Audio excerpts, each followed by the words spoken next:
Amigos, estoy en Cali para encontrarme, especialmente reconocer, hablar un poco de la actualidad, del presente, del sentir patriótico de esta tierra, Colombia, y también el realce y la heroicidad de los integrantes de ayer y de hoy de las Fuerzas Armadas. Precisamente me encuentro, bueno, ustedes aprecian la bandera de Cali, sentir patriótico, junto a el señor coronel Santiago Sánchez Medina, que además es empresario comprometido con esta ciudad y con este país. Coronel, un gusto grande. Gracias, Leandro. Gracias, y agradecemos también a mi común amigo acá presente, Obando, que gracias a él tengo esta posibilidad enorme de poder reconocerlo y también de que el mundo se entere un poco de la actual situación y también de su compromiso, porque, históricamente los militares tienen disciplina, pero también tienen una formación, está la jerarquía y está también eso que es un crecimiento y es el mérito también propio. Y eso llevado también a la cultura del trabajo, al crecimiento de los países y al empresario que es vinculado a la gastronomía también. Así que bueno, a ver una reseña de todo esto, coronel. Primero, Leandro, me siento contento de que nos esté visitando.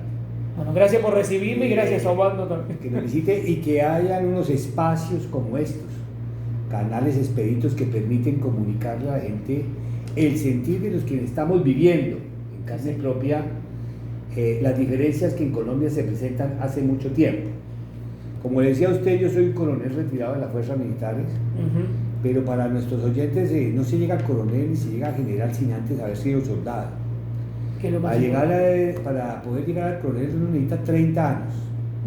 Yo entré a la escuela militar a los 16 años. O sea, toda una vida. Quiere decir que mi adolescencia y todo la estuve en el ejército. Y soy hijo y nieto de un militar. Tradición familiar. Que casi que por inyección conozco todo el comportamiento de nuestras fuerzas militares. Y conozco el comportamiento de nuestras fuerzas militares porque he podido descubrir algunas cosas que nos han tratado de ocultar. Y yo voy a decir una cosa tan sencilla. A ver. Alguna vez en una reunión de tipo académico en una universidad hablaban de los derechos humanos como algún elemento que desconocían los militares en el momento. Entonces nos decían que no conocíamos de derechos humanos. Yo les llevé la cartilla de mi padre del año de 1964, donde ya el ejército estudiaba Derecho Internacional Humanitario y Derechos Humanos. Sí. Entonces les mostraba que la formación académica del militar es tan intensa como la formación física y disciplinaria, porque algunos se quedan en los elementos de la formación física y no conocen que el militar tiene una formación académica, técnica, profesional, que le permite, una vez retirado, como el caso mío, poder hacer empresa para ayudar a sus propios coterráneos y a la misma población en general. Muy interesante, ¿no? Y además la cuestión también de análisis, de estrategia y de educación, porque muchas veces también comunicacionalmente, y yo puedo hablar de eso también, o políticamente se distorsiona la verdad, se desconoce la historia, o cuando un militar, por ejemplo, tiene la intención de, con la experiencia que tiene, la formación educativa y de estrategia, decir, bueno, yo quisiera formar un partido político o quisiera intervenir para ayudar a mi sociedad, y ahí pareciera que en algunos casos están como preparados como con una carpeta o un sobre, y decir, bueno, ese militar que es patriota, si quiere incursionar en la política, vamos a ver cómo hacemos para bajarlo, porque patriotas no queremos. Sí, que mira, y pasa una cosa particular, le voy a poner con ejemplos la charla. Yo tengo hijos que ya pues, son adultos y algunos que todavía están en el colegio, en la universidad. Y con esta inclusión o tratar de confundir a los jóvenes sobre el comportamiento, les llegan a hablar sobre los indígenas, sobre los campesinos, o sea, sobre algunas poblaciones retiradas de los cascos urbanos naturales de nuestra Colombia. Y yo le digo a mis hijos, pregúntale a ese profesor cuántos indígenas conoce, con cuántos ha dormido o ha comido, o pregúntale a ese otro profesor cuántos campesinos conoce, si conoce la selva colombiana, si conoce las diferentes situaciones en el campo. Y te aseguro que ese profesor no conoce. Ujú. El militar ha tenido la fortuna, en el caso particular, Sí. de vivir en la Guajira, norte de nuestro país, y compartir con indígenas de la Guajira, de trabajar en el Cauca, un territorio tremendamente afectado por los grupos narcoterroristas, y convivir con los indígenas del Cauca. Yo lo he hecho de forma personal. Habla desde un saber y conocimiento del campo. Nadie me lo Eso ha contado. irrebatible. Nadie me lo ha contado. Yo lo he vivido con eso. Sí, señor. Pero además de eso, entro al ejército en el año de 1982. Ujú. Les voy a contar una cosa. En el año 1984, los narcoterroristas de la FARC hicieron la 7ª Conferencia Nacional Guerrillera, un evento de división de ellos, donde en ese momento planeaban estratégicamente cómo iban a revolucionar a Colombia para llegar a lo que hoy está pasando. Ujú. Nosotros, los militares de esa época, hemos conocido históricamente y en carne propia toda la evolución del terrorismo dentro de nuestro territorio nacional. Ujú. Con una cosa más fuerte todavía, que esa evolución ha estado ligada al narcotráfico, que es lo que hoy los tiene. Los promueve. Hoy son el eje es el narcotráfico. El eje de los terroristas de Colombia es el narcotráfico. Ahora, la pregunta, coronel, porque uno no lo puede dejar de analizar, es, ¿hay un plan estratégico bien diseñado con intención de retener territorios, pero también con intención de, en una estrategia, ver qué se hace para que a lo mejor la justicia tampoco accione como tiene que accionar? Y entonces directamente, porque la justicia es otro campo que me parece muy importante, no solo para juzgar a los guerrilleros, sino para ver, porque dice, bueno, y este militar, y bueno, a lo mejor si tiene algo guardado, entonces se llama, no, usted, señor coronel, de repente una vez vio un soldado, pasaba por ahí un guerrillero, el soldado que vio el guerrillero que pasaba, entonces hay que juzgarlo, y el guerrillero no, que quede como un idealista. ¿Qué pasa con esto? Con la sociedad, ¿y qué pasa? Porque si no hay una justicia limpia, o sea, si la justicia tiene implicancia con la guerrilla, con el narcotráfico, ¿qué va a pasar con las instituciones militares? ¿Qué va a pasar con los camaradas de armas y en el medio del pueblo? Y en el medio de situaciones como la que estamos viviendo ahora. Hace poco hubo una marcha multitudinaria, no solo en Cali, sino en Colombia y fuera de Colombia también, en embajadas y demás. Entonces, se nota claramente que la sociedad colombiana, por lo menos en unidad, está despertando y está junto a su reserva militar, junto a sus médicos, abogados, diciendo nosotros no queremos más esto, y se está dando cuenta que a lo mejor lo que podría haber sido en algún momento una ilusión, falsa ilusión, ya dejó esa cuestión de luminosidad para pasar a la oscuridad inicial de un prontuario en el campo guerrillero de batalla. Entonces... Pues mire, voy a empezar con lo primero que me dice. Sí. Yo creo, estoy convencido, y además lo he podido percibir y leer y estudiar, que hay un plan estratégico que se ha venido cumpliendo paulatinamente, con un ejercicio obviamente social y un ejercicio jurídico, ¿cierto? Con unas ideologías que están por fuera de nuestra geografía. Eso es claro. Por otro lado, también hay que advertir que hay una actividad jurídica que pretende dibujar la institucionalidad, que es lo que ha tenido a Colombia fuerte. Entonces, de la forma como podamos desprestigiar la institucionalidad, confundir a la población en general, pues tenemos resultados estratégicos dentro del plan que ellos han contemplado. O sea, falta cambiar la Constitución y nada más. La Constitución. Ahora bien, hay una cosa muy importante para los colombianos, que hoy los colombianos en términos coloquiales no comen entero, ¿ya? Hoy los colombianos están despertando y conocen claramente que no podemos llegar a esas instancias donde perdamos nuestra democracia, que entre otras, que conoce, es la democracia más antigua de la región.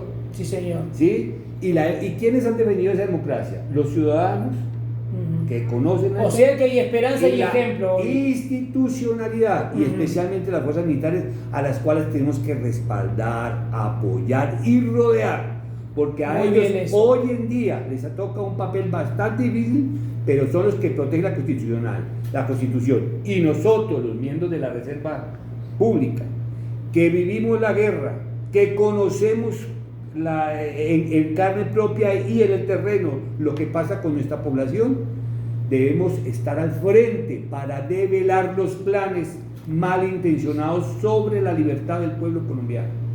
Excelente. Bueno, estamos con el coronel y a ver este nombre, muy importante, Santiago Sánchez Medina, que además es empresario, y yo en esta segunda parte o en este más culminatorio quiero que me cuente un poco, porque por supuesto que se está vinculado a la gastronomía, genera trabajo y está trabajando justamente para producir, porque hay otro tema muy importante que, a ver, el comunismo, la izquierda, el socialismo y los malos gobiernos también tienen en Latinoamérica, que subsidiar a veces a la clase pobre y no tan pobre, y matar la dignidad, la cultura del trabajo, que es lo que ha hecho grande a todos nuestros países en Latinoamérica.